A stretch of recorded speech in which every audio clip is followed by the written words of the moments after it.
श्रीमन्महागणाधिपतये नमः। श्रीगुरुभ्यो नमः। श्री सरस्वत्यै नमः। सर्वदेवेभ्यो नमो नमः। वक्रतुण्ड महाकाय सूर्यकोटिसमप्रभ निर्विघ्नं कुरु मे देव सर्वकार्येषु सर्वदा। गुरुर्ब्रह्मा गुरुर्विष्णु गुरुर्देवो महेश्वरा गुरुः साक्षात् परब्रह्म तस्मै श्री गुरवे नमः।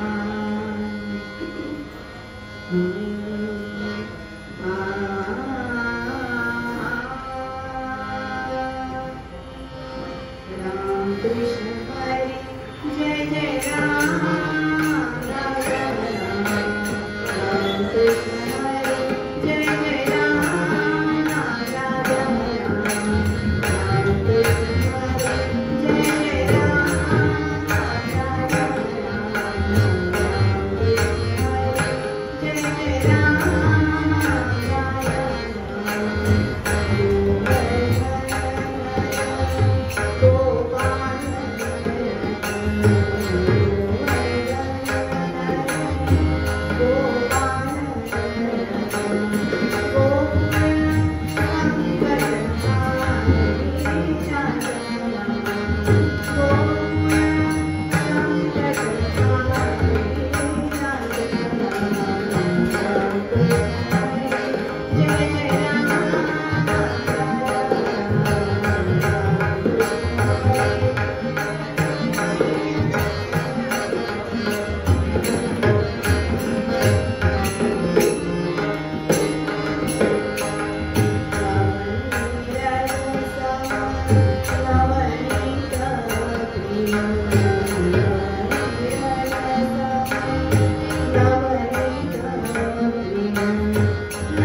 यासाठी दत्तर मंदिराचे सर्व पदाधिकारी, सर्व भाविक आणि अजय दादा या सर्वांचे मनापासून आभार. दत्त मंदिराचं अतिशय पवित्र मंगळ असं वातावरण आणि त्या वातावरणामध्ये इतकी सुरेख रांगोळी काढली आहे, त्या भक्तिमय वातावरणात अजूनच भर टाकले यासाठी रविदादांचे आभार.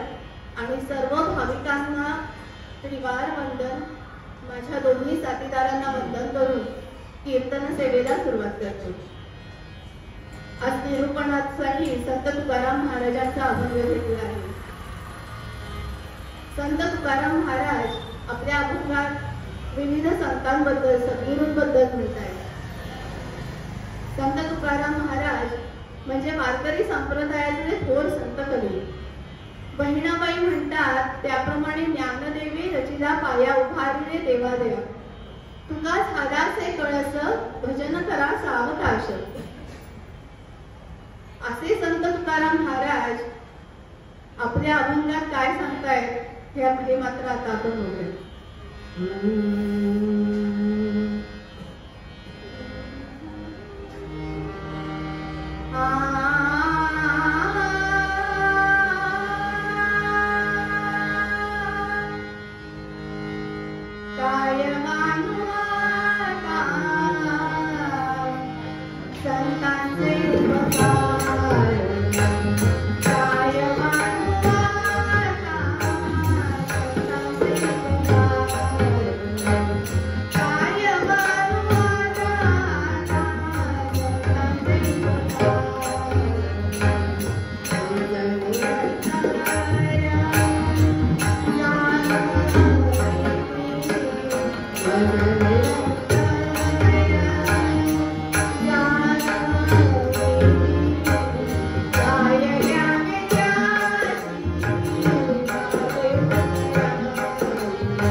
सद्गुरुनाथ महाराज की जय. कार्य मानू आता संतांचे उपकार मज निरंतर जागविते. स्वतः संतपदाला पोचलेले तुकाराम महाराज बाकी संतांबद्दल किती कौतुकाने बोलतायत. काय मानू म्हणजे वर्णन करू, किती मी वर्णन करू या संतांचं, त्यांचे किती असंख्य उपकार आहेत या समाजावर. काय मानू आता संतांचे उपकार मज निरंतर जागविते. का उपकार आहे? कारण ते आपल्याला सतत जागा करत असतात की अरे बाळा तू मनुष्य जन्माला आलाय आणि त्या मनुष्य जन्माचं सार्थक व्हावं असं काहीतरी कृत्य तुझ्या हातून घडतंय का? नसेल घडत तर तसं घडावं यासाठी तू काय बरं प्रयत्न करतोय? पुन्हा पुन्हा आपल्याला ह्या जागा करत असतात, मोहपाशातून बाहेर काढण्याचा प्रयत्न करत असतात. म्हणून काय मानू आता संतांचे उपकार मज निरंतर जागविते. जागवतात म्हणजे नक्की काय बरं करतात हे सारखं? एक छोटस उदाहरण बघूया. सकाळची शाळेची वेळ, मुलांची गडबड असते आपल्या सगळ्यांनाच माहितीये. एक छोटा मुलगा शाळेत जायला निघाला होता, दप्तर पाणी सगळं सोबत. पुढच्या कधी अजून 2 मित्र भेटले, सगळे मस्त गप्पा मारत चालू होते. एका चौकात गर्दी दिसली, मुलंच ती कुतूहल त्यांना, गेले बघायला की काय चाललंय तिकडे. तिथे डोंबाऱ्याचा खेळ चालू होता. एक छोटीशी मुलगी उंच दोरी ताणलेली त्याच्यावर छान तोल सावरत चालत होती. खाली एक छोटा मुलगा पटापट पटापट मुलांच्या एवढ्या मारत होता. किती सुंदर दृश्य होतं ते, किती छान कसरती चालू होत्या. ही सारी मुलं आपली तिथे उभी आहेत, भान हरपून हे सारं बघतायत. तिथे एक आजोबा उभे होते. त्यांनी त्या मुलाच्या डोक्यावर हात ठेवला आणि म्हणाले, काय रे बाळा, शाळेत चाललेस ना? मग मी आता नाहीतर उशीर होईल. तो मुलगा पटकन म्हणाला, बरं झालं आजोबा मला जागं केलं, नाहीतर खरंच उशीर झाला असता शाळेला. जागं केलं म्हणजे काय? तो काय झोपला होता का तिथे? पण त्याला कुठे जायचंय हे मात्र नक्की विसरला होता. मोहाच्या क्षणी तो इतका गुरफटून गेला की आपलं ध्येय काय आहे, आपल्याला कुठे पोचायचंय हेच तो विसरून गेला. आजोबांनी तेच केलं की त्याला भानावर आणलं. असे संत आपल्याला सतत भानावर आणत असतात की मनुष्य जन्मात आलायस आणि त्यासाठी तू काय कर्म करतोय तुझ्या हातून. जागा करण्याचे अनेक प्रकार असतात बरं का. आता ह्या पुढच्या उदाहरणात बघा. कीर्तनास नरहो तुम्ही जागा, कीर्तनास नरहो तुम्ही जागा, कीर्तनास नरहो तुम्ही जागा, कीर्तनास नरहो तुम्ही जागा. प्रत्येक ओळी जागा या शब्दाचा अर्थ वेगळा आहे बरं का. कीर्तनास नरहो तुम्ही जागा हा सारा कीर्तनाचा प्रपंच तुमच्यासाठीच आहे. त्यामुळे कीर्तनाची खरी जागा साऱ्या भक्तांच्या हृदयात, भक्तांच्या चरणीच आहे. कीर्तनास नरहो तुम्ही जागा, जा आणि गा. कीर्तनात जेव्हा नामस्मरण चालू असतं, भजन कीर्तन चालू असतं, तुम्ही सुद्धा त्यात रंगून जा. कीर्तनास नरहो तुम्ही जागा हे नाही, जागेपणी कीर्तन प्रत्येक रोमात साठवून घ्या. आणि कीर्तनास नरहो तुम्ही जागा. आपण म्हणतो ना, खाल्ल्या मिठाला जागरे बाबा, त्याप्रमाणे कीर्तनात तुम्हाला जी जी शिकवण मिळते, जो जो नवीन विचार मिळतोय, नवीन संदेश मिळतोय, त्याप्रमाणे आचरण करायचा प्रयत्न करा आणि तो संदेश समाजात पोहोचवायचा प्रयत्न करा. कीर्तनास नरहो तुम्ही जागा. असं संत सज्जन मंडळी आपल्याला सतत जागा करत असतात. म्हणून किती बरं त्यांचे आभार मानू. मोहपाशाचे क्षण काही कमी असतात का आयुष्यात? आणि त्या क्षणांपासून आपल्याला वाचवायचं काम करतात तीही संत सज्जन मंडळी. आणि आपण मात्र काय करतो आयुष्यात?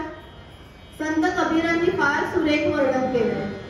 लख 84 फेरे फिरतल सुंदर नरतन पाया, कमलमुख राम भजन कौरिया.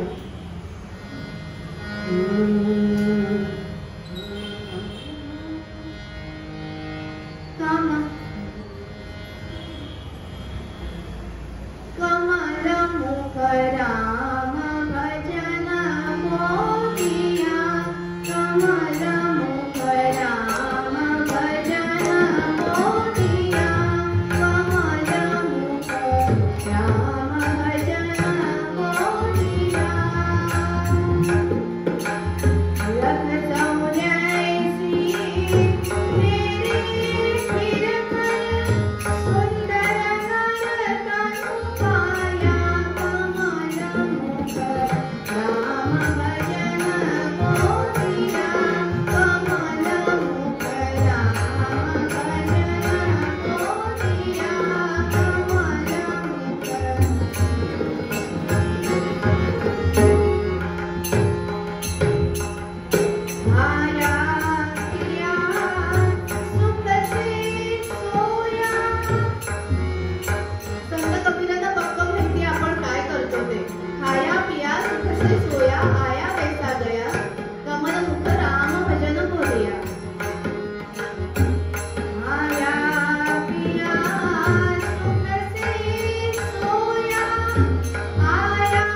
अशी संत सज्जन मंडळी आपल्याला सतत जागा करत असतात. एक वेळ रात्रीच्या झोपेतनं जागा करणं सोपं आहे हो. घरची मंडळी आपल्याला उठवतील, गजराच्या आवाजाने जाग येईल, पण त्या मोहनिद्रेतून कोण बरं जागा करणार आपल्याला? अगदी घरची मंडळी सुद्धा कधीतरी कंटाळून जाते, तू आणि तुझं नशीब काय पाहिजे ते बघ.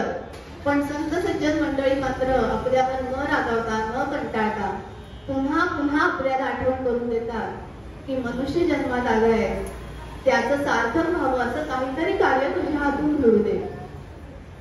म्हणून तुकाराम महाराज या संतांचं किती वर्णन करतात. काय वानू आता संतांचे उपकार मन निरंतर जागविते, काय द्यावे त्यासी भावे उतराई, ठेविता हा पायी जीव थोडा. किती बरं त्यांचे आभार मानू मी. काय द्यावे त्यासी भावे उतराई. काही ऋणच असे असतात की आपण आयुष्यभर त्यांच्यासाठी झटलो तरी सुद्धा आपण त्या ऋणातून मुक्त नाही होऊ शकत. आई वडील, गुरु, किती आपण त्यांचे आभार मानावे. आयुष्यभर कष्ट सोसले तरी आपण त्या ऋणातून मुक्त नाही होणार. अशीच ही संत सज्जन मंडळी आपली जीवन नय्या भरकटू नये म्हणून दीपस्तंभाचं काम करतात. न तथासयते सूर्यो न शशांको न पावका, यद्गत्वान निवर्तन्ते तद्धाम परमं मम. असा अनुभव आपल्याला यावा म्हणून परिपक्व करतात ते संत. अजून काय बरं करतात संत आपल्यासाठी? खूपदा लहान मुलांकडनं आपल्याला खूप मोठा जीवनाचा संदेश देत असतात. लहान लहान मुलं वाळूत खेळत असतात. आपण सगळ्यांनी ते दृश्य बघितलं असेल, लहानपणी आपणही अनुभवलंय. ती ओली वाळू त्यांच्या हातापायांना, कपड्यांना चिकटलेली असते, पण त्यांना त्याचं काही वाटत नाही, कारण तो आनंदच एवढा असतो वाळूत किल्ले बनवायचा. पण मग संध्याकाळ होते, उन्हं गळतात, सूर्यास्त होऊ लागतो आणि आईची हाक येते, तेव्हा मात्र अक्षरशः 5 मिनिटात तो खेळ गुंडाळून आईकडे धाव देतात. आणि सर्वात गंमत म्हणजे तो किल्ला बांधताना जेवढा आनंद चेहऱ्यावर ओसंडून वाहत होता, तो मोडताना सुद्धा तेवढाच आनंद असतो. कारण त्यांना माहिती किल्ला बांधणं हा क्षणिक आनंद होता, आईकडे धाव घेण्यात खरा परमानंद आहे. लहान लहान लेकरांना सुद्धा हे समजतं, पण आपल्याला नाही कळत कधी कधी, किंवा कळतं पण वळत नाही, अशी आपली अवस्था होते. म्हणून तुकाराम महाराज म्हणतायत की किती बरं आभार मानू या संतांचे. ठेविता हा पायी जीव थोडा, म्हणजे नक्की काय करायचं त्यांच्यासाठी? संतांच्या पायी जीव ठेवा. इथे शब्दार्थ नाही तर भावार्थ अपेक्षित आहे. ठेविता हा पायी जीव थोडा, अतिशय समर्पण भावनेने आपल्याला जे जे काही कार्य त्या संतांसाठी करता येत असेल ते जरूर करावं. त्या संतांचा अभ्यास, त्यांची विद्वत्ता, त्याला शरण जावं. आणि अक्षरशः खालीचा वाटा का होईना, पण त्या संतांचं कार्य समाजात पसरावं यासाठी मी काय बरं करू शकतो असा विचार करावा. ठेविता हा पायी जीव थोडा. इथे महत्वाची आहे की त्यागाची, समर्पणाची भावना. म्हणजे बघा, आपण नैवेद्य ठेवतो देवाला, नैवेद्याचं छान ताट वाढलेलं असतं, अनेकदा भंडारा असतो तिथे तर किती लोक त्या नैवेद्याच्या स्वयंपाकासाठी मदत करत असतात, हजारो हात राबलेले असतात. पण कोणाच्याही मनात मीपणा नसतो, कोणाच्याही मनात अहंभाव नसतो. सगळेजण अगदी भक्तिभावाने, समर्पण भावाने ते काम करत असतात. आणि मग सुरेख नैवेद्याचं ताट वाढलं जातं आणि आपण त्याच्यावर तुळशीपत्र ठेवतो. का बरं ठेवतो ते? कारण आपल्याला पक्क माहिती आहे की ज्याने ही सृष्टी निर्माण केली त्याच भगवंताला मी काय नैवेद्य वाढणार, मी काय मुळाचे खातो रे, तो राम आम्हाला देतो रे. ते तुळशीपत्र म्हणजे फक्त एक कृतज्ञता असते की भगवंता तुझ्यामुळे माझ्या पोटी 2 घास जात आहेत, तुझ्यामुळे माझ्या चेहऱ्यावर आनंद आहे. कृतज्ञता म्हणून ते ताट आणि वरती तुळशीपत्र. मग विचार करा, जेव्हा वारकरी मंडळी गळ्यात तुळशीमाळ घालतात, काय बरं भाव असते त्यांच्या मनात. आज आत्ता या क्षणापासून माझं सारं जीवन विठ्ठला तुझ्या चरणी अर्पित आहे, माझा प्रत्येक श्वास तुझ्या चरणी अर्पित आहे. गळा माळ शोभे आत्मरूप शांती, अशी भावना त्यांची झालेली असते.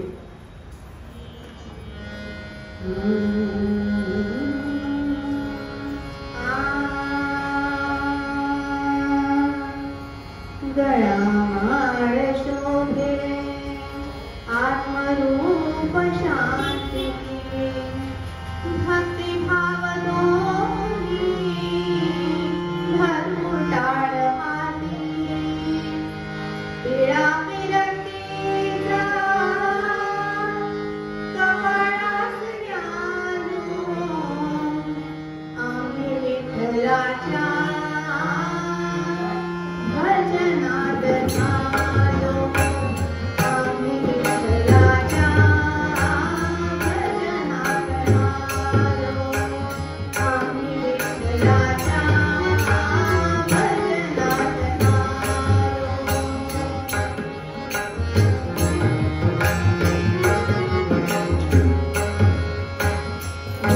भाकरीची छाया झोंबडीची भाकरीची छाया झोंबडीची निवाऱ्यास द्यावी रूप गोदडीची माया मोहतारे उगाळून प्यालो आम्ही विठ्ठलाच्या भजनात नालो आम्ही विठ्ठलाच्या भजनात नालो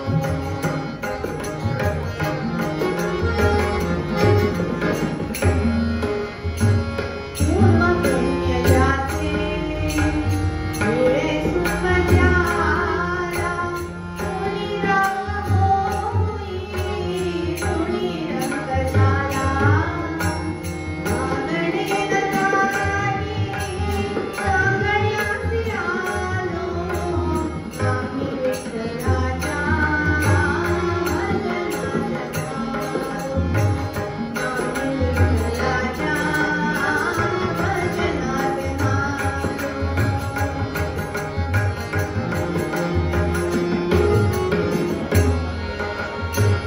एक तारी संगेती एक रूप सारो एक तारी संगेती एक रूप सारो आम्ही विठ्ठलाच्या भजनात नालो आम्ही विठ्ठलाच्या भजनात नालो आम्ही विठ्ठलाच्या भजनात नालो सद्गुरुनाथ महाराज की जय. अशी संत सज्जन मंडळी पुन्हा पुन्हा आपल्याला भानावर आणण्याचा प्रयत्न करत असतात. म्हणून तुकाराम सतत म्हणतात काय मानू आता संतांचे उपकार मत निरंतर जागविती काय द्यावे त्याची भावे उतराई ठेविता हा पायी जीव थोडा सहज बोलणे हित उपदेश करोनी सायास शिकविती. सहज बोलणे हित उपदेश संतांनी सहज काहीतरी सुचवावं आणि लोक खरोखर त्याप्रमाणे वागतात. आपल्या बोलण्याला तेवढं महत्व असतो का हो? विचार करा, घरी तुम्ही काहीतरी सांगितलं मुलीला आणि दुसऱ्या क्षणाला ती उठली आणि ते काम झालं. 10 वेळा आठवण कराल तेव्हा होतं. आपल्या बोलण्याला ती धार नसते, पण संत सज्जन मंडळींच्या म्हणण्याला तेवढं महत्व असतं, कारण वर्षानुवर्षाची तपश्चर्या त्याच्या मागे असते. ज्ञानदेवांनी वारी सुरू करावी आणि आज 700 वर्षानंतर सुद्धा त्याच भक्तीने दरवर्षी वारी चालू राहते. ज्ञानोबा तुकोबांचे आशीर्वाद आपल्या पाठीशी आहे ही भावना दरवर्षी त्या वारकऱ्यांच्या मनात असते. समर्थ रामदासांनी नामस्मरणाचं आणि बलोपासनेचं महत्व शिकवलं आणि आजही ते कार्य अव्याहतपणे चालू आहे. संतांचा सहवासच असा. वाल्याकोळ्याची गोष्ट तर आपल्याला सगळ्यांनाच ठाऊक आहे. जंगलातल्या येणाऱ्या जाणाऱ्या वाटसरूंना लुबाडायचं आणि त्याच्यावर तो पोट भरत होता. त्या लुबाडण्याच्या पैशावर, त्या सगळ्या दागदागिन्यांवर त्याची बायका मुलं मात्र मस्त चैनीत जीवन जगत होती. एक दिवस असाच आला एक वाटसरू, त्यालाही अडवलं. कोण होता हा वाटसरू?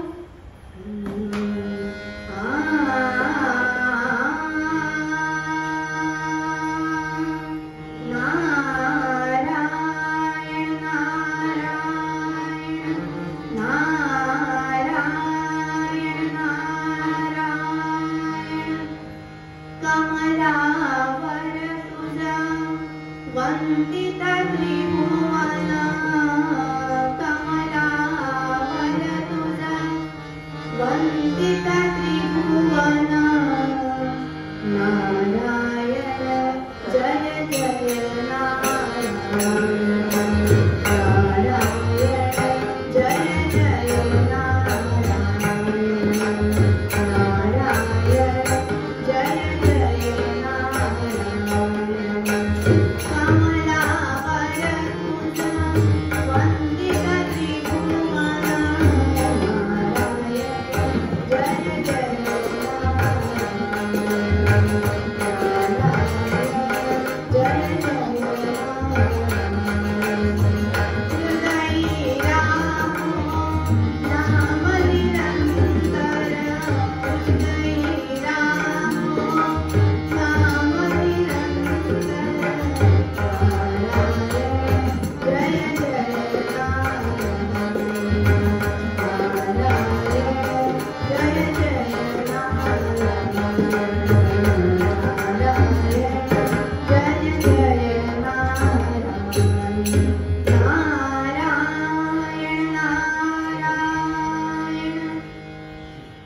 साक्षात नारद मुनींना चढवलं. नारद मुनी म्हणाले, अरे मला अडवून तू काय लुबाडणार माझ्याकडनं?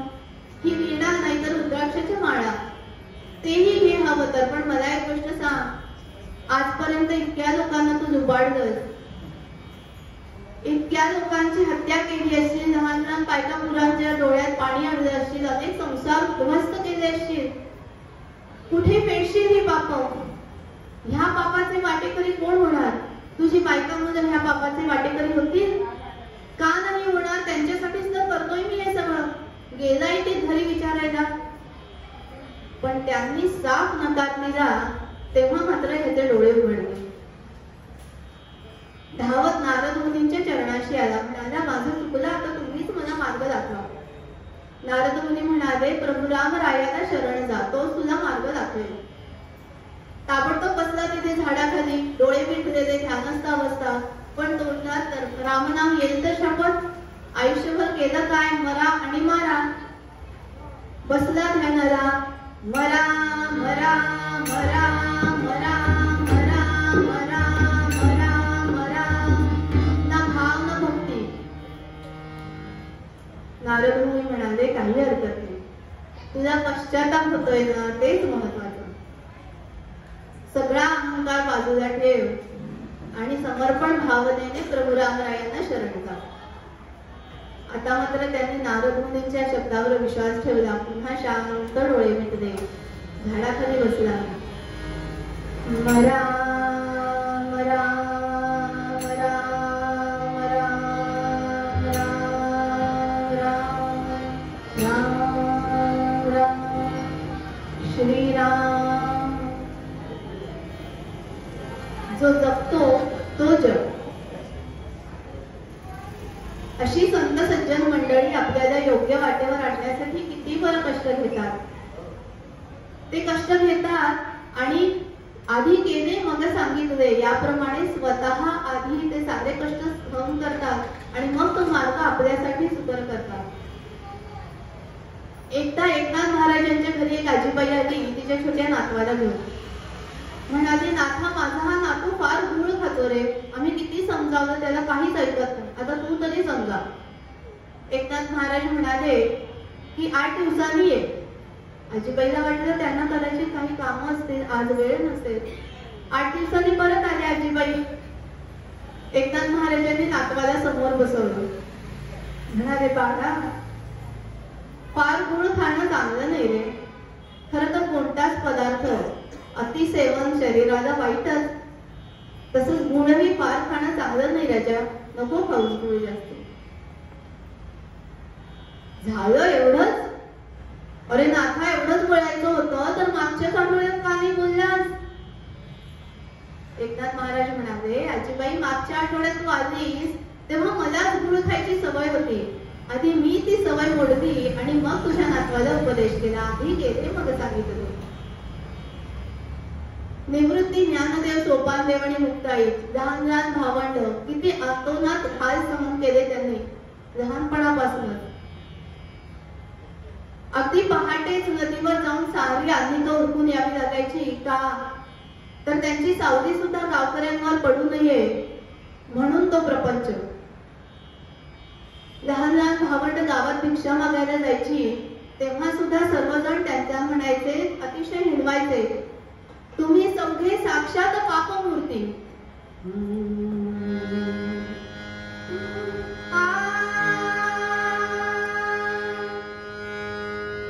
तुम्ही सगळे साक्षात पापमूर्ती.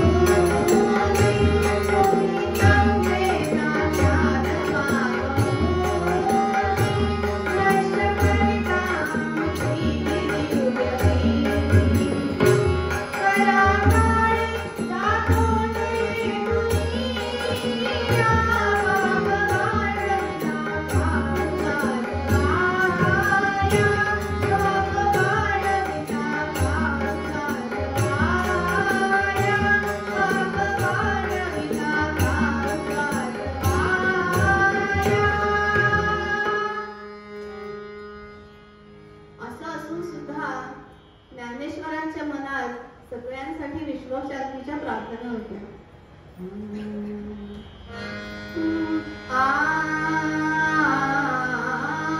आता विश्वात्मके देवे येणे वाक्य जे दोषावे दोषो निमजल्यावे पसायना. अशी संत सज्जन मंडळी स्वतः कष्ट सोसतात आणि तरी सुद्धा अगदी आईच्या मायेने पुन्हा पुन्हा आपल्याला जाग करत असतात. तुका म्हणे वत्स धेनवेच्या चित्ती तैसे मज नेती सांभाळी. गाय जसं वासरावर निर्व्याज प्रेम करते ना, त्याला दूध पाजते, चाटते, जवळ घेते. एखादं द्वाड वासरू दूर उड्या मारत असेल तर हंबरते, त्याला धोक्याची सूचना देते. का बरं करते ती हे सारं? ते वासरू काय म्हातारपणी तिची काळजी घेणार असतं का? उद्या तिला पक्क माहिती अजून वर्ष दीड वर्षात ते वासरू मुक्त माळरानावर संचार करेल, त्याचं स्वतःचं जग निर्माण करेल आणि तरीही सुद्धा कोणतीही अपेक्षा न ठेवता काय त्या वासरावर प्रेम करते. कधीतरी आपण म्हणू की मी माझ्या मुलांसाठी याव केलं आणि त्याव केलं, पण गायीच्या त्या निर्व्याज प्रेमात कसलीच अपेक्षा नसते. अशा प्रकारे संत सज्जन मंडळी पुन्हा पुन्हा आपल्याला सन्मार्ग सद्वृत्तीच्या मार्गावर आणण्याचा प्रयत्न करत असतात. आपण समाजात बघतो कधी कधी अगदी मोठ्या मुलांना सुद्धा अति काळजीपोटी अति प्रेमापोटी आई वडील असं काही जखडून ठेवतात की ते पोर बिचारा एक पाऊल टाकायला सुद्धा घाबरतं. पण अशा वेळी आपल्या आयुष्यातली संत सज्जन मंडळी पुढे येतात, आपल्याला धीर देतात.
संत सज्जनांच्या सहवासात कसं आपले जीवन आमूलाग्र बदलून जातं याचीच कथा आपण उत्तर रंगात बघणार आहोत.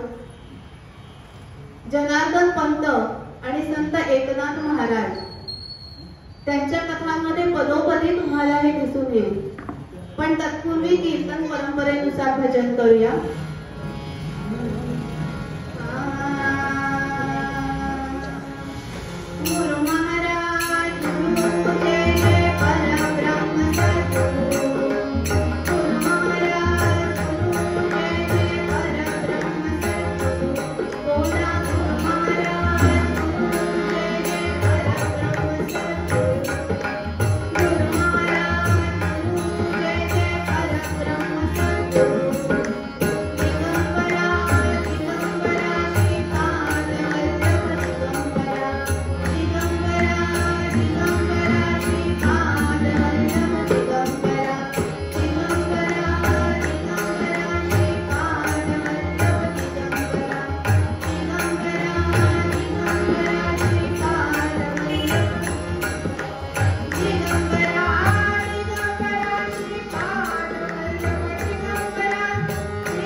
अतिशय रम्य पहाट. गावातली पहाट किती सुरेख असते आपल्याला सगळ्यांनाच माहिती. पहाटेचा मंद वारा, पक्ष्यांची किलबिल, स्त्रियांची, कष्टकऱ्यांची कामाला जायची लगबग.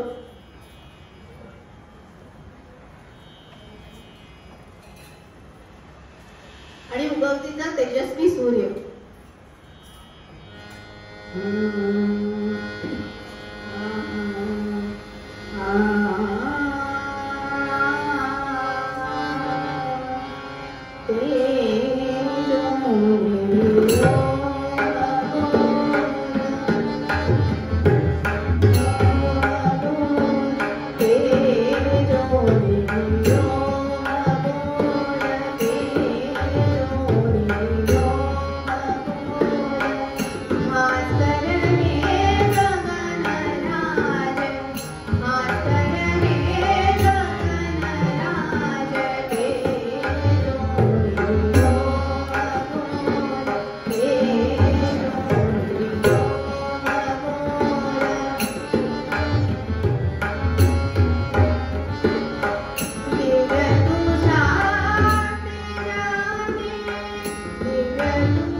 गोदावरीच्या घाटावर एका पाठशाळेत लहान लहान मुलं गुरुकुल पद्धतीने शिकत होती.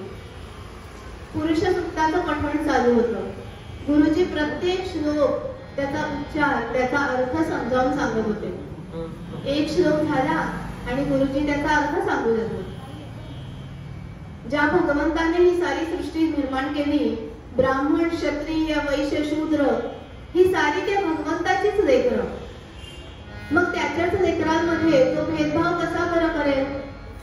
ही सारी लेकरं म्हणजे जणू काही भगवंताचेच अवयव. मग हात महत्वाचे का पाय, कान महत्वाचे का डोळे, असा भेदभाव आपण तरी का बरं करावा? छोटा नाथ हे सारं ऐकत होता, पण मनात अनेक प्रश्न निर्माण होत होते. पुरुष सूक्तात भगवंताच्या विराट रूपाचं, विश्वरूपाचं दर्शन घडतं. असं आहे तर मग ही झाडझूड करणारी, पाणी भरणारी मंडळी गुरुकुलात का बरं शिकत नाहीत? मंत्रोच्चार का बरं करत नाहीत? त्यांची मुलं गुरुकुलात का बरं येत नाहीत? अनेक प्रश्न मनात होते. गुरुजींना विचारलं, पण गुरुजींनाही त्याची उत्तरं देता येईना. उलट बाकीचे सहकारी त्याला चिडवू लागले. तुला काय करायचे नसते चौकशा? अनाथाचा पोर तू, तुला शिकायला मिळते तर शिक मुकाट्याने. जन्माला आलास आणि आई बाबाला गिळलंस, तुला शिकायला मिळते ना, शिक मुकाट्याने. छोटा नाथ ह्या साऱ्या उत्तराने अक्षरशः हादरून गेला. डोळ्यात मुलगा जमला. तसाच रडत रडत घरी आला. आजीला म्हणाला, आजी मी अनाथ आहे का ग? आजी सांग ना ग आजी, मी पोरगा आहे का?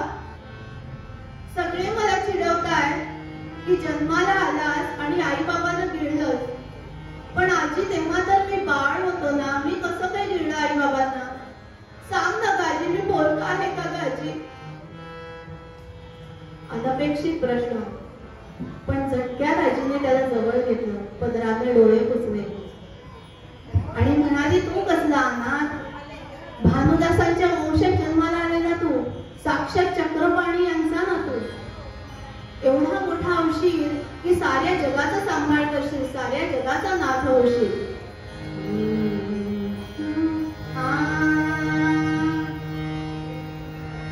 मरून गे शिशुपणी माय ताट, मरून गे शिशुपणी माय ताट.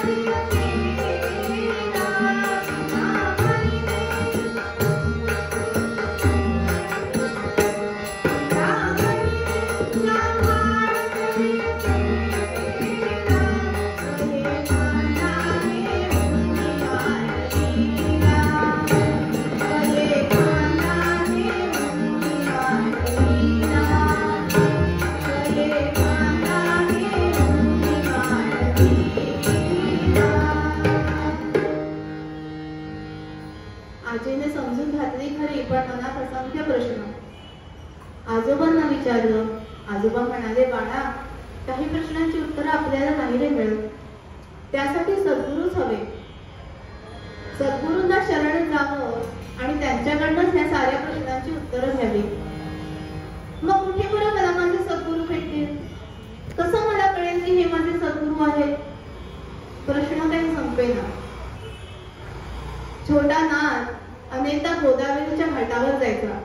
तिथे अनेक विद्वान मंडळी यायची. नाथाला वाटलं कदाचित तिथे माझ्या प्रश्नांची उत्तरं मिळतील, कदाचित तिथे मला माझे सद्गुरू भेटतील. अनेकदा गोदावरी मातेशी संवाद साधायचा. म्हणायचा, गोदावरी माते, तू तरी सांग ना ग मला.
काही ग्रंथात उल्लेख आहे की गोदावरी मातेने दृष्टांत दिला, देवगिरीला जा आणि जनार्दन स्वामींची भेट घे, तिथेच तुझ्या साऱ्या प्रश्नांची उत्तरं मिळतील.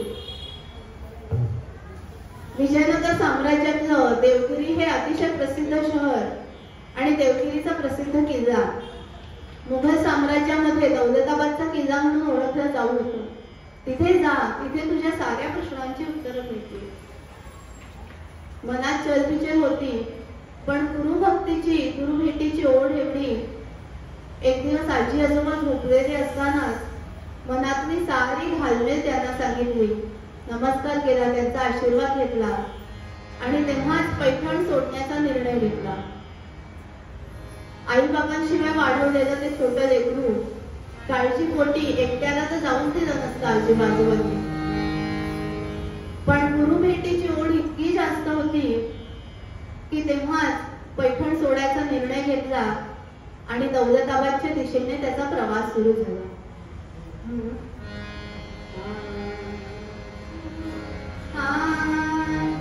जवळ ये तुरी गणदेवगिरी एका, जवळ ये तुरी गणदेवगिरी एका, ग्रामाने सद्गुरुदेव एका, जवळ ये तुरी गणदेवगिरी एका, ग्रामाने सद्गुरुदेव एका.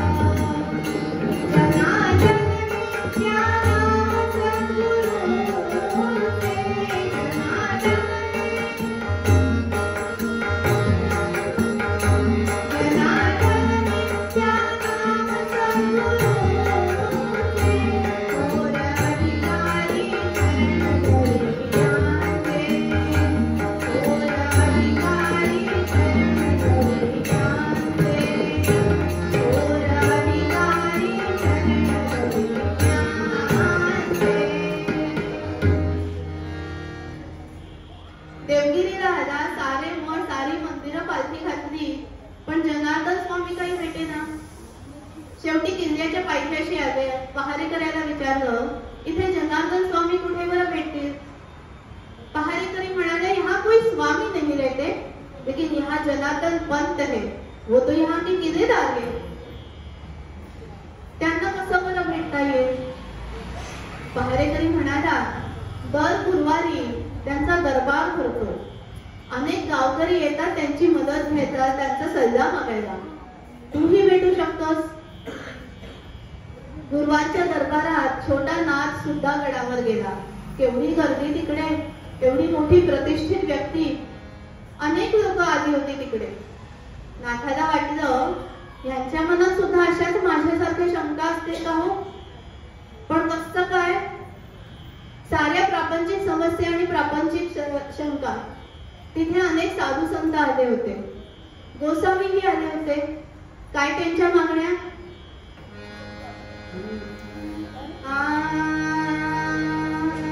आम्ही गोसावी गोसावी आम्ही गोसावी गोसावी आम्ही गोसावी गोसावी आम्ही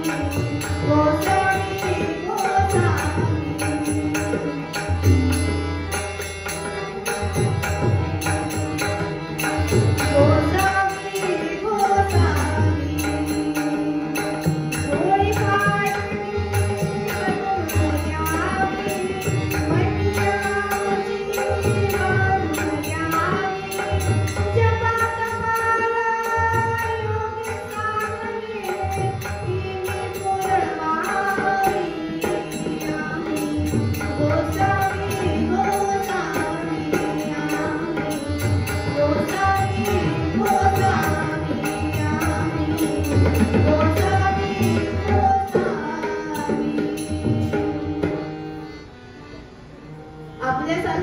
सामान्य मागण्या सगळ्यांच्या.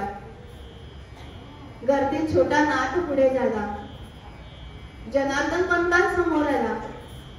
हेच ते स्वामी, यांच्याकडे माझ्या सगळ्या प्रश्नांची उत्तर असतील. त्यांच्या अंगावर तर किल्लेदाराचं भरजरी पोशाख, दागदागिने, भिंतीवर शस्त्र लटकवलेली. पण आजी आजोबांची शिकवण होती की बाह्य वेशावरून नाही तर अंतरंगावरून माणूस ओळखावा. त्याला आठवलं की त्या पहारेकऱ्याने वर्णन केलं होतं.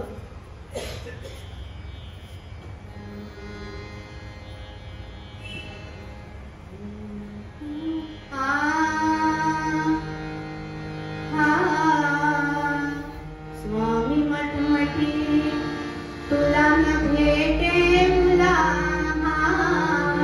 स्वामी मठमठी तुला न भेटे मुला,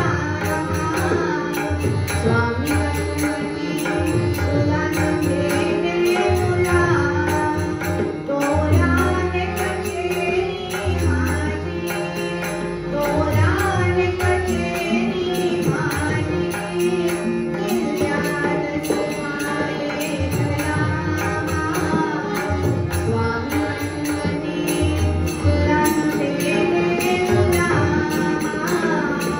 स्वामी मठमठी तुला न भेटे मुला, नाम कवित मुनी को धारी, नाम कवित मुनी को धारी, तोई स्वभाव दे अंतर थांबल धरी, नाचिके कमंड रुचिके मृगाजी जसे भव्य त्या दरबारी हो, पंथमाला दिसेना, स्वामी मठमठी तुला न भेटे मुला, स्वामी मठमठी तुला न भेटे मुला, स्वामी मठमठी तुला न भेटे मुला.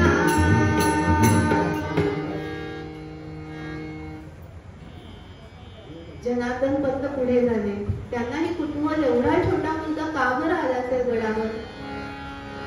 त्याने विचारलं, काय हवं बाळ तुला? हात जोडून उभा राहिला.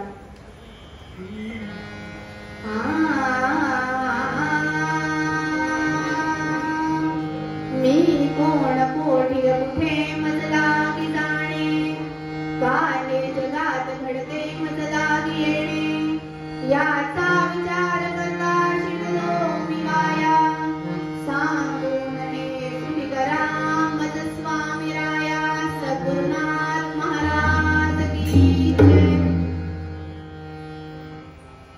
छोट्या 7 वर्षाच्या मुलाच्या चिमुकल्या मेंदूत असे मोठे मोठे आध्यात्मिक प्रश्न येत होते. मी कोण कोठी कुठे मज लागी जाणे, काय जगात घडते मज लागी येणे, द्या मला माझ्या प्रश्नांची उत्तरं. जनार्दन पंतांना इतकं कौतुक वाटलं, झटकन पुढे झाले, त्याला प्रेमाने कवटाळलं, त्याची विचारपूस केली. म्हणाले, तुझ्या सगळ्या प्रश्नांची उत्तर दे, पण त्यासाठी तर तुला गडावर राहावं लागेल. गडावरची सारी मंडळी काम करतात, अभ्यास करतात, जबाबदाऱ्या पेरतात, तुलाही ते सारं करावं लागेल. नाथ गडावर राहायला तयार झाला तेव्हा सर्वप्रथम पैठणला निरोप धाडला. आजी आजोबांना कळलं की तुमचा नातू सुखरूप आहे. एवढ्या छोट्या मुलावर जबाबदारी तरी काय देणार. पण एकनाथाने पूजेची जबाबदारी आनंदाने स्वीकारली. घरी अतिशय धार्मिक वातावरण होतं आणि तो खूपदा आजोबांना पूजेत मदत करायचा. त्यामुळे जनार्दन पंतांची पूजा, त्याची तयारी, गंध, अक्षता, फुलं, रांगोळी, नैवेद्य, देवघराची स्वच्छता सारं अगदी आनंदाने करत होता. पण त्याचा वेदाभ्यास कुठेही थांबू नये याची जनार्दन पंतांना चिंता होती.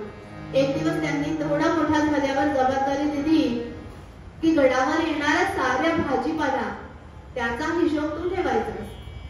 पण हिशोब म्हणजे फक्त आवक आणि खर्च एवढंच नाही बरं का. तो भाजीपाला कोणाच्या मळ्यात येतो, किती वाजता येतो, पुरेसा येतो का, त्याची गुणवत्ता काय, त्याचा भाव काय, गावातले चढ उतार, साऱ्या नोंदी ठेवायच्या आणि दर आठवड्याला सारे हिशोब जनार्दन पंतांना दाखवायचे.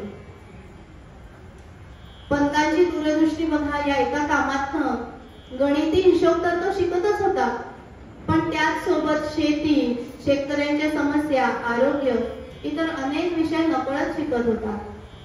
एकदा असा संध्याकाळी बसला चोपड्या घेऊन, हिशोब मांडले, पुन्हा तपासले आणि त्याच्या लक्षात आलं की एक पैशाची कुठेतरी चूक आहे. पुन्हा सारे हिशोब तपासले तरी ते चूक काही सापडेना. संध्याकाळी चोपड्या घेऊन बसलेलं ते बाळ मध्यरात्र होत आली तरी त्याची चूक काही सापडेना. आता मात्र तो रडवेला झाला. का रे पांडुरंगा असं होतंय. माझ्या गुरुंनी मला एवढं मोठं काम सोपवलं, आजपर्यंत कधीही माझ्याकडून चूक झाली नाही, मग आजच का बरं असं झालं. स्वतः जनार्दन पंत 2-3दा येऊन गेले तेही त्याच्या लक्षात आलं नाही.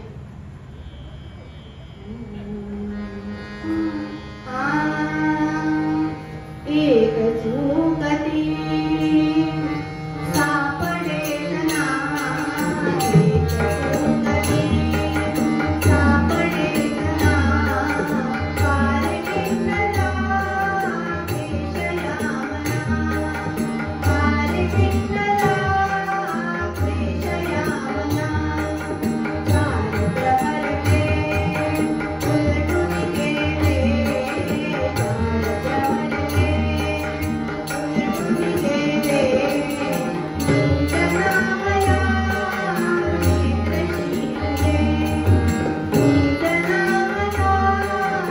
नेत्रशीले, नीजनामया नेत्रशीले.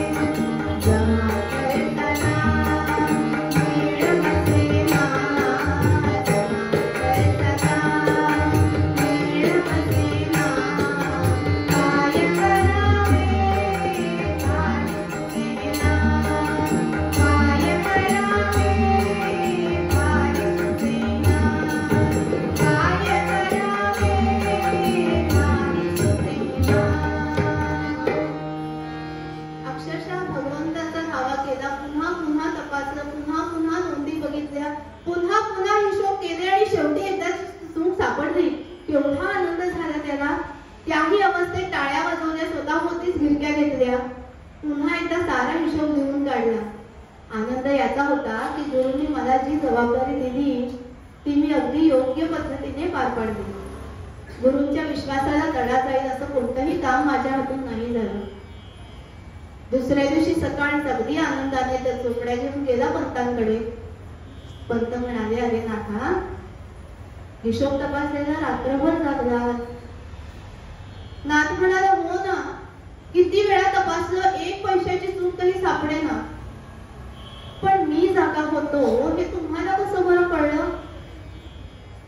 पंत म्हणाले, अरे मी 2-3दा येऊन गेलो, पण तू इतका गुंग होतास तुझ्या कामात की मी उभा आहे हेही तुझ्या लक्षात नाही आलं. हीच ध्यानावस्था बरं का, हेच अनुसंधान आहे. फक्त आता त्या चोपड्यांच्या जागी नामस्मरण येऊ दे. पंतांना किती कौतुक वाटलं त्यांच्या शिष्याचं, अक्षरशः ऊर भरून आला. पुढे आले त्या छोट्या नाथाला कवटाळलं.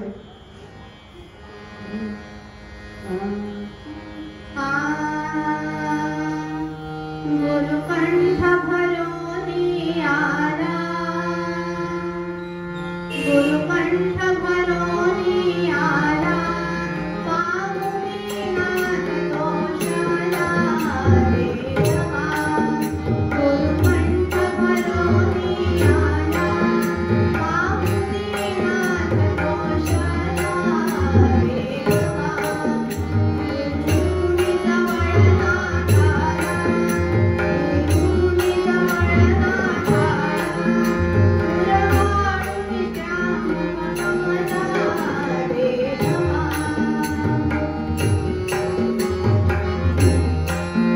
गुरवाळूनी त्या मुखकमला रे देवा. म्हणतात ऐकले माळा, काव्यार्थानंदन सगळा, सोमूनी ताट तनलीला, मगमान्य सदा तुलसी, सदा तुलसी, आनंद कठीण भवतरसी रे देवा, रे देवा, रे देवा.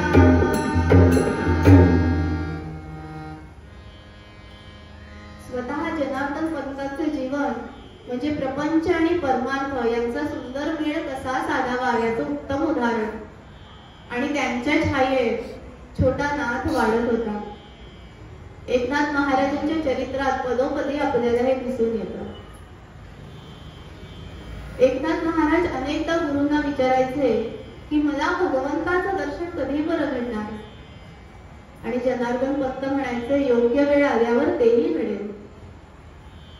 असाच एक दिवस उजाडला. पंत म्हणाले आपल्याला गडाखाली जायचं आहे, पण का, कुठे, कशाला, कोणतेही प्रश्न मनात आणायचे नाहीत, कोणत्याही शंका मनात आणायच्या नाहीत. गुरुवारचा दिवस भल्या पहाटे दोघेही गडाखाली उतरले. देवगिरीचं गाव मागे पडलं. माळरानावर आले, अक्षरशः काट्याकुट्यातनं चालत होते. पण गुरूंची आज्ञा होती की कोणताही प्रश्न विचारायचा नाही, कोणत्याही शंका मनात आणायच्या नाही. स्वतः जनार्दन पंत झप झप झप झप पावलं टाकत पुढे जात आहेत. आणि एकनाथ महाराज सुद्धा त्यांच्या सोबत चालतायत. उन्हा डोक्यावर आली तरी प्रवास चालूच होता त्यांचा. संध्याकाळ होऊ लागली तेव्हा जनार्दन पंत एका शिळाखंडापाशी आले. तिथेच डोळे मिटून ध्यानस्थ बसले. अखंड जप तर चालूच होता.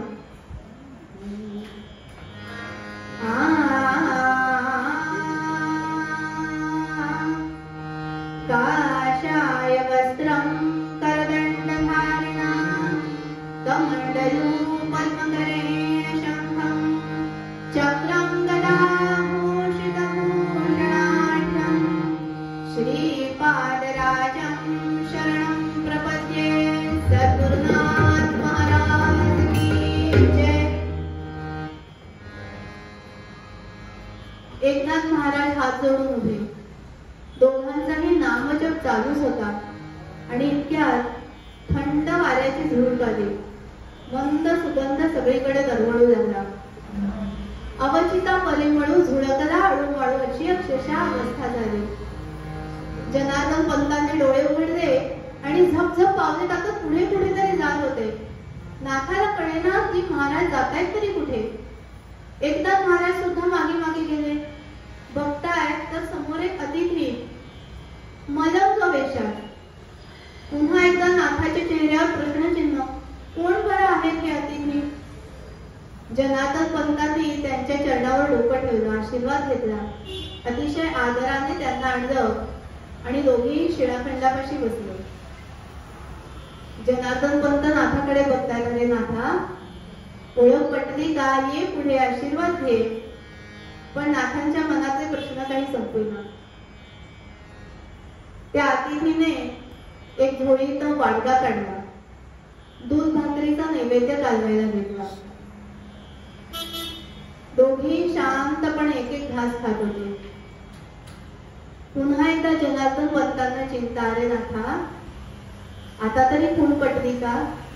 ये रे, प्रसादाचा एक घास तरी खा रे. गुरुंना केवढी ती काळजी शिष्याची की शिष्याला सुद्धा हा प्रसाद मिळावा. पण एकनाथ महाराजांच्या मनाचे प्रश्न काही संपेना. एक एक करता शेवटी तो घासही संपला. जनार्दन पंत म्हणाले, नाथा, हा वाडगा स्वच्छ करून आणशील? वाडगा स्वच्छ करून आणशील? एवढंच ते वाक्य नव्हतं, त्याच्या मागे खरं तर खूप मोठा संदेश होता. अरे नाथा, मनातली सगळी किंतु परंतु सारी जळमट, साऱ्या शंका दूर कर रे बाळा, तरच तुला भगवंताचं दर्शन होईल. वाडगा स्वच्छ करून आण रे राजा. गुरूंची आज्ञा. जवळच्या झऱ्यावर गेला तो वाडगा घेऊन. स्वच्छ करायला पाणी घेतलं. त्या पाण्याला स्पर्श केला मात्र अक्षरशः संपूर्ण शरीरात चेतना जागृत झाली. आता मात्र ओळख पडली. तो वाडगा तिथेच गळून पडला. धावत गेला, गुरूंच्या चरणावर डोकं ठेवलं, त्यांची क्षमा मागितली. अतिथींच्या चरणावर डोकं ठेवलं, त्यांचे आशीर्वाद घेतले. अक्षरशः त्यांच्या चरणांवर अश्रूंचा अभिषेक झाला. साक्षात भगवंताचं दर्शन झालं होतं, ते सुद्धा त्यांच्या गुरूंच्याच आशीर्वादाने.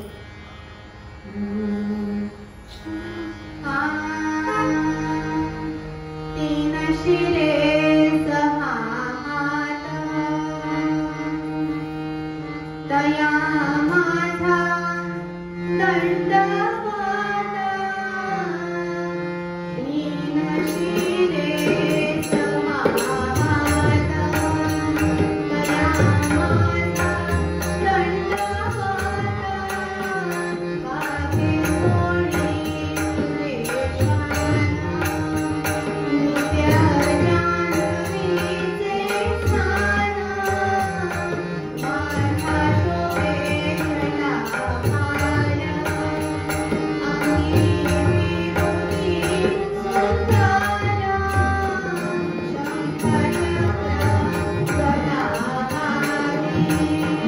पायी कळावा गरजाती. समणी तुझंबर,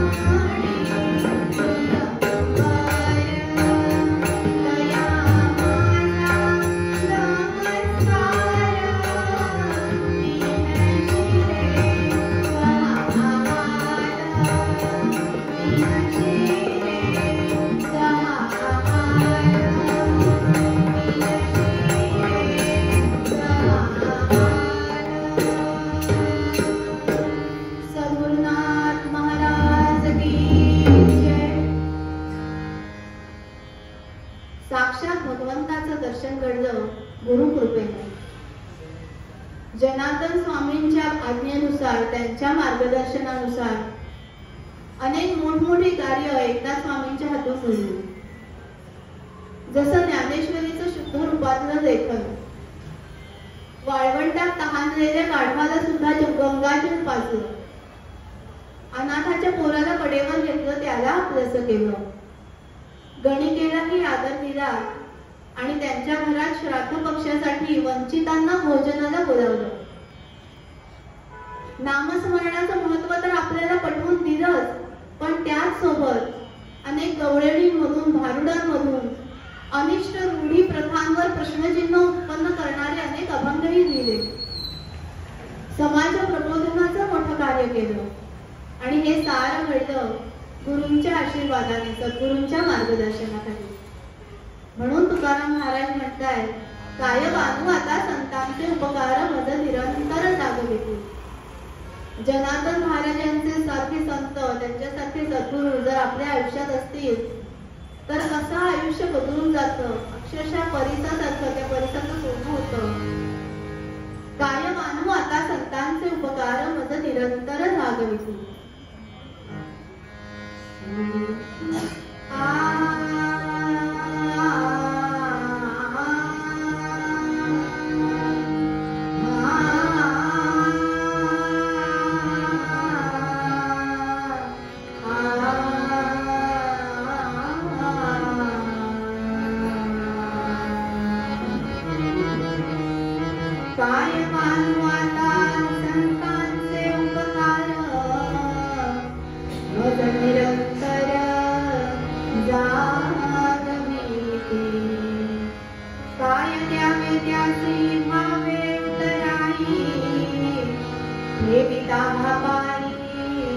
जीव थोडा सहज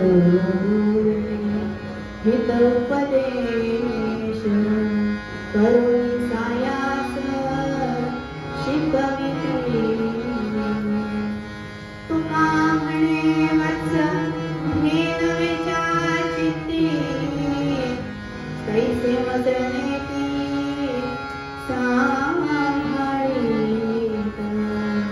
कैसे मजने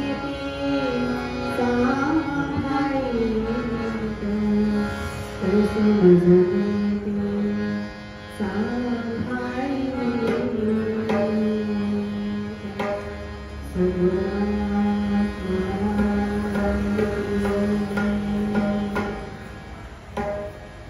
हे चिदान देवा देवा तुझा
Thank you.